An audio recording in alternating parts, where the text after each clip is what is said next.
안녕하세요, 왕세호입니다. 오늘은 저에게 어떤 분이 책을 추천을 받았는데 이 책의 저자에 대해서 알 수가 없다. 배경을 알아야 신뢰를 할 수 있고 책을 어떤 방식으로 검증했는지 그걸 알아야 구매를 할 수 있는 거 아닌가, 이런 질문을 하셨어요.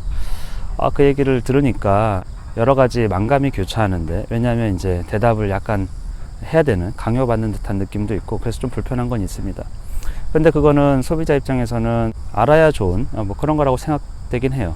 그래서 이번 영상을 찍게 됐고요. 그 얘기를 들으면서 옛날 생각이 나는 거예요. 이 책을 처음 썼을 때 제가 책에 대한 아이디어를 가지고 이제 여러 사람들을 찾아다녔습니다. 교수들, 교육에 종사하는 많은 사람들, 선생님들, 이런 분들을 많이 찾아다녔는데 이분들이 하는 얘기가 거의 똑같았어요. 제가 갖고 있던 아이디어라든지 그런 것에 대해서 큰 관심은 있지는 않아요. 그게 어떤 것인지 잘 모르는 것 같고, 대신에 가격이 얼마냐, 그 다음에 어떤 방식으로 유통할 것이냐, 그리고 당신의 프로필, 전공은 뭘 했느냐. 그래서 제가 이제 제 전공은 문헌정보학을 했습니다. 연세대학교에서. 많은 사람들이, 소위 이제 교육 전문가라는 사람들이 저에게 해줬던 얘기는, 서울대 수학과를 나와도, 수학교육과를 나와도, 서울대 교수여도 수학책을 내면 잘 안 팔린다라는 거예요, 시중에. 그런데 당신은 하물며 수학과 관련된 것도 없는데, 유명하지도 않고 어떻게 책이 팔릴 수 있느냐. 그래서 제가 그런 얘기를 듣고 굉장히 상심을 했죠. 자신감도 없어질 뿐더러 세상이 그렇게 보는가? 그렇게 하다 보면은 할 수 있는 게 없지 않습니까? 그리고 저는 저 나름대로의 독특한 관점을 갖고 있다고 생각했어요. 왜냐하면 기존의 많은 책들, 많은 교재, 교과서들이 다루지 않는 어떤 영역이 있었던 거예요. 제가 알고 있던, 제가 느꼈던 그런 수학과는 좀 거리가 멀다라는 것이죠. 제가 수학에 대해서 달리 생각했던 계기는, 어쨌건 제가 이제 실직을 했습니다. 그래서 좀 쉬고 싶었어요. 여지까지 10몇 년 동안 휴가도 별로 간 적이 없었거든요. 그리고 제가 이제 원래 있었던 곳은 주로는 이제 지금은 카카오죠. 옛날 다음 커뮤니케이션, 거기서 검색 팀장으로 있었는데, 검색 서비스 기획팀장. 근데 하여튼 이 인더스트리가, IT 기업이 거의 쉬는 것이 그렇게 자유롭지는 않았어요. 지금은 좀 다를 수 있는데, 이직하기 전에 또는 회사를 찾기 전에 좀 쉬고 싶어서 아내에게 한 1개월 정도는 쉬고 싶다. 그때 했던 것이, 과연 내가 시간이 주어지면 뭘 할까? 그래서 자유롭게 책을 좀 보자. 책을 보려고 하니까 고전을 좀 봐야겠다는 생각을 했어요. 그래서 아주 옛날 책들, 옛날 고전, 그렇게 올라가니까 다 그리스 고전으로 가는 거예요. 특히 제가 이제 아이가 있어가지고 아이 교육과 관련해서 수학과 과학을 어떻게 가르치면 좋을지, 그것과 관련된 이제 생각을 좀 많이 하고 있었는데, 그러다 보니까 유클리드 원론을 보게 됐죠. 유클리드 원론을 한 달 동안 팠습니다.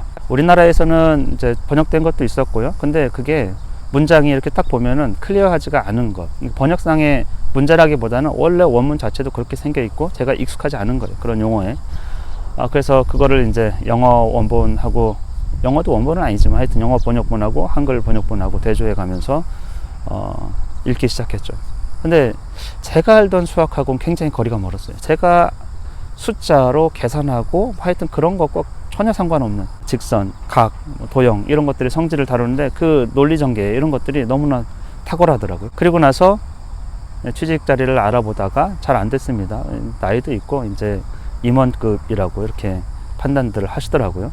어쨌건 그러면서도 저는 공부를 병행했죠. 그때 이제 읽었던 책이 이제 데카르트의 광학이라든지 기하학, 그 다음에 뉴턴의 프린키피아 같은 것들을 조금씩 보기 시작했어요. 제 눈에 좀 들어오기 시작하더라고요.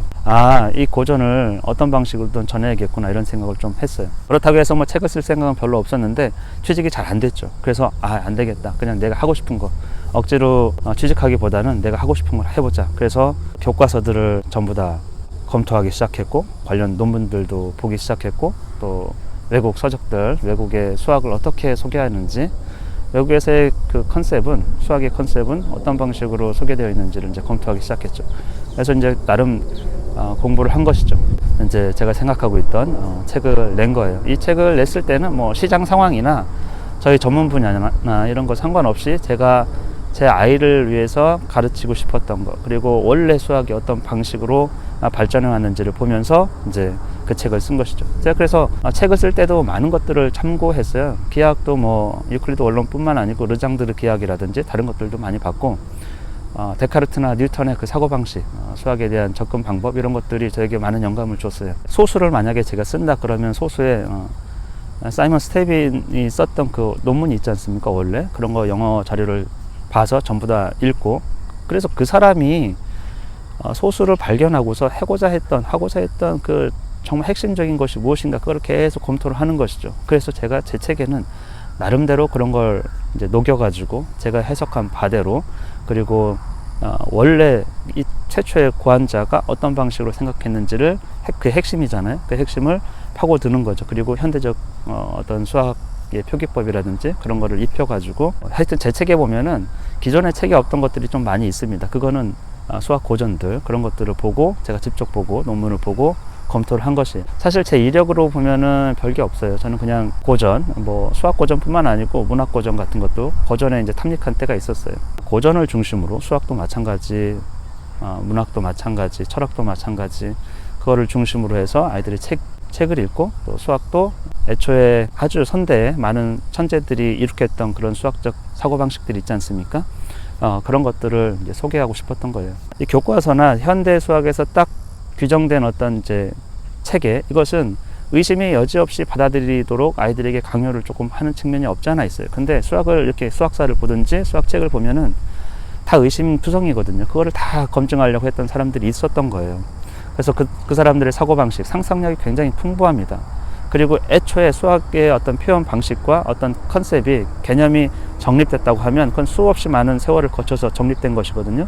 한 사람이 아이디어일 수는 있지만 그것을 또 여러 사람이 발전시켰기 때문에 그런 모습들을 보여주고 싶었던 거예요. 근데 단지 이게 교과서 기술이나 다른 기타 문제집에서는 규칙이라고 얘기하는 거예요. 수학적 규칙이다, 그게 약속이다, 그걸 지켜라, 이런 식으로. 근데 그게 처음 나왔을 때는 왜라는, 이거를 왜 꼭 써야 되는지, 이런 거에 대한 합당한 어떤 논의 과정이 있었지 않겠습니까? 그게 채택되는 데는. 그래서 저는 그런 방식으로 이제 책을 쓴 것이고, 그게 독특함을 주는 것이에요. 그래서 제가 생각하는 수학은 뭐 심화라든지 어린아이들에게 뭐 난이도 있는 문제라든지 이런 게 아니고, 수학이 주는 아주 단순한, 수식이 주는 그 단순함을 전달하고 싶었어요. 그거를 어떻게 수학적 사고와 수학적 표현과 그 안에, 수학적 표현 안에 어떻게 컨셉을 녹여내는지, 그런 것들을 단순함 속에서 아름다움을 좀, 수학의 아름다움, 수학의 즐거움, 이런 것들을 보여주고 싶었던 거예요. 그래서 수학감각이라는 제가 쓴 집필한 그 책을 판단할 때는 저를 보고 판단하지 마세요. 우리가 어떤 책이든 마찬가지입니다. 그 저자를 보고 판단하기보다는 책의 가치를 여러분 스스로 보고 판단했으면 좋겠어요. 그래서 제가 이제 안타까운 거는 제 책을 겉을 보고 별로라고 이렇게 판단하시는 분도 있고, 어떤 분들은 책의 내용의 가치를 알기 때문에 정말 귀하다, 우리 아이하고 잘 쓰고 있다, 이런 극과 극의 어떤 이제 평가도 있긴 하거든요. 근데 그거 다 뭐 시장에서 통용되는 이야기라고 생각해요. 근데 어쨌건 내용을 보고, 책은 내용을 보고 좀 판단했으면 좋겠고, 우리 수학에도 근거 없는 얘기가 굉장히 많습니다. 예를 들면 나누기 기호 땡땡땡 이런 거 근거가 없어요. 어디에도. 비율, 이 비율에 대해서 비읍값 분수로, 예를 들면 1대2를 분수로 하면 2분의 1이고 그거를 소수로 하면 0.5다, 그거 비읍값이다, 이런 표현도, 이런 설명도 어디에도 없습니다. 사실은 그냥 중학교 올라가면 비읍값이란 말 자체를 쓰진 않죠. 저는 그런 게 궁금해요. 어디에도 근거가 없는 것들이 소개되는 교과서가 있고 문제집이 있고, 근데 저는 그것에 대한 근거를 다 찾아보죠. 어떤 논문이 있는지, 그것이 어디서 유래했는지. 근데 우리 수학에서는 곱하기도, 예를 들면 2 곱하기 3이 다 모든 나라에서는 2 times 3예요. 그러니까 두 번이란 뜻이에요. 그러니까 3 더하기 3이에요. 이건. 근데 우리나라는 거꾸로 하는데 그 근거가 전혀 없습니다. 이게 왜 그렇게 했는지. 그 이제 제가 추적해서 어떤 이제 교육자를 만났는데, 일본 학자들하고, 일제시대의 유산이라고 생각해, 일본 학자들하고 협의를 했다고 하더라고요. 동양의 어순은 서양하고 다르니까. 근데 엄밀하게 말해서 우리 어순이 다른 건 아니거든요. 우리 어순은 굉장히 자유롭습니다. 두 곱하면 두 번이란 뜻이에요. 안 보이죠, 목적어가. 우리 말은 생략이 많이 되죠. 근데 뭐 영어나 서양식에서는 주어나 목적어가 거의 생략되는 일이 없거든요. 하여튼 그런 언어상의 특성이지 이게 어순상의 문제는 아닌데, 200은 100이 두 번 아닙니까? 2 곱하기 100을 곱하기 생략해서, 이거 서양하고 똑같거든요. 근데 그러면 그렇게 서양하고 모든 나라, 서양이 문제가 아니에요, 거의 모든 나라하고 반대되는 그런 개념을 누가 최초로 어떤 근거로 이렇게 소개했는가? 없어요. 근거가 전혀.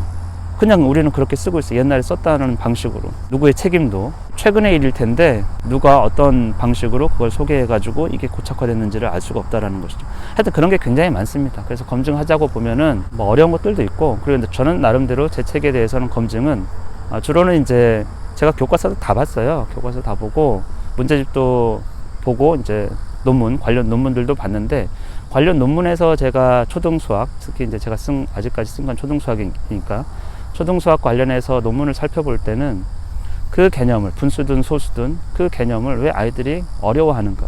그러니까 한 축에서는 그 컨셉, 개념에 대한 충실한 뭐 검증 같은 거 저 나름대로 하겠죠. 그리고 또 한 측에서는 왜 아이들이 이 컨셉을 어려워하는지, 그런 것에 대한 연구들은 좀 있거든요.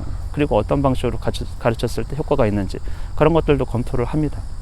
왜 아이들이 그걸 어려워하는지, 그리고 대다수 아이들이 그걸 어려워하는지, 뭔가 문제가 있는 것이죠. 설명이든 아니면 아이들의 눈높이에 맞지 않든, 그런 것들은 이제 고쳐보고 싶었던 거예요. 그래서 책을 낸 것이고, 사실 저를 보고 뭐를 이렇게 산다라는 거는 감지덕지한 일이고, 책의 내용을 보고 독특함, 책의 독특함, 책이 지향하는 바, 이런 것들을 보고 좀 선택해 주셨으면 좋을 것 같습니다. 저의 이력이 궁금하셨던 분이라고 하면 조금 이 동영상이 도움이 좀 안 될 수도 있지만, 제가 그래도 나름대로 수학책을 쓸 때는 여러 가지 생각과 많은 자료를 참고해서, 또 특히 고전을 많이 보고 거기에서 많은 영감을 얻고 그것을 표현하려고 했고, 또 아이들을 연구하고 분석하고 그러면서 아이들 특성에 맞는 어떤 책을 내려고 했던 거니까요. 좀 부족하더라도 많이 사랑해 주시고, 많이 애용해 주시고, 많이 널리 알려주셨으면 좋겠습니다. 감사합니다.